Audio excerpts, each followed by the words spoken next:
Kita kalau sebut khurafat, mesti hal-hal yang dikatakan merepek. Padahal khurafah itu, khurafat atau khurafah, nama orang di zaman dahulu yang menceritakan, yang mendedahkan identiti khurafah itu adalah Nabi Muhammad SAW. Di sini kita mesti belajar terminologi atau istilah atau nama supaya kita ini memahami maksud daripada satu terminologi dan tidak hanya sekedar menghukum dengan terminologi. Dengan satu istilah, kita kena paham maksudnya dulu. Khurafah ini, satu hari baginda Rasulullah SAW balik ke rumahnya dan sembang-sembang dengan istrinya selepas salat Isya. Kita di dalam di dalam hadis tidak digalakkan banyak berbicara selepas Isya. Tujuannya supaya tidur awal dan bangun awal. Kecuali kalau dihabiskan masa selepas Isya dengan ilmu seperti majelis kita, ataupun dengan sembang-sembang dengan keluarga, yakni sembang dengan keluarga, baik itu dengan istri ataupun anak-anak, hal-hal yang baik yang tujuannya adalah untuk merapatkan saf atau hubungan. Walaupun di zaman kita sekarang agak pelik sedikit, orang kalau malam balik ke rumah biasanya sibuk dengan handphonenya, dengan SMS-nya, atau dengan hal-hal yang lain, sehingga kadang-kadang bersebelahan, namun yang kesibukannya bukan kepada orang yang di sebelah, tetapi dengan handset yang ada di tangannya. Baginda Rasulullah SAW menyebutkan tentang, ulama mengatakan makruh akan banyak menghabiskan masa selepas Isya kepada hal-hal yang tidak bermanfaat, kecuali dengan majelis ilmu ataupun sembang-sembang dengan keluarga. Baginda Rasulullah di waktu malam selepas Isya sembang-sembang dengan keluarganya, dikumpulkan istri-istrinya dan cerita. Beliau adalah Nabi, beliau adalah Rasul, dan cerita hal-hal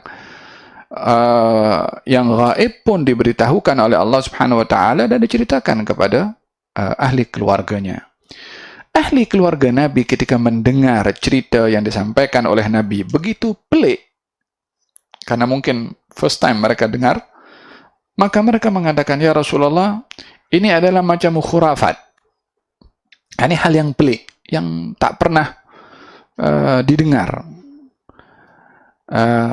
Di sini istri Nabi bukan menafikan atau bukan memperli apa yang disampaikan oleh baginda Rasulullah. Hasya lahunna dzalik, tak mungkin.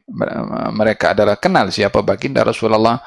Ketika mengatakan khurafat bukan untuk nak merendahkan, tapi karena menunjukkan peliknya apa yang disampaikan oleh baginda Rasulullah. Namun baginda Rasulullah memberitahukan kepada mereka, kamu tahu tidak apa itu khurafat? Mereka mengatakan tidak. Yang mereka tahu khurafat hal yang pelik. Kata Nabi, khurafat ini nama orang yang pernah diculik oleh golongan jin, dibawa ke alam jin, dan melihat alam jin. Tentunya alam jin berbeza dengan alam manusia. Setelah sekian lama berada di alam jin, khurafat dikembalikan oleh jin ke alam manusia. Dan di dalam hal ini, ada kalanya manusia diberi kebolehan untuk berinteraksi dengan jin, dan ianya adalah membuktikan akan adanya alam tertentu yang dinamakan alam al-jin. Baginda sendiri pun juga pernah masuk atau datang ke alam jin, kepada bangsa jin untuk berdakwah. Dalam hadis dinyatakan ketika baginda Rasulullah satu hari dicari oleh para sahabat, cari sana tak jumpa, last kali muncul baginda Nabi Muhammad SAW. Kata sahabat, ya Rasulullah, kami risau akan keselamatan engkau.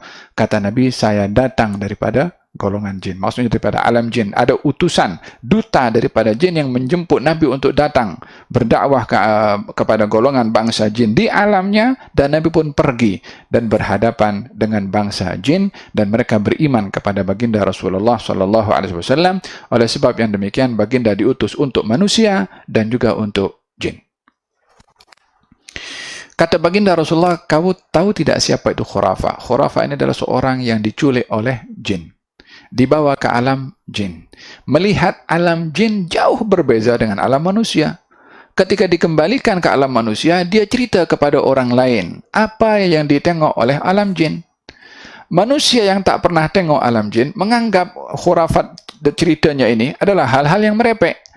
Maka oleh kerana khurafah ini bercerita hal-hal yang dilihat di alam jin yang tak pernah dilihat oleh manusia yang ada di zaman itu, maka setiap ada hal-hal yang pelik, orang akan kata, ini macam khurafah.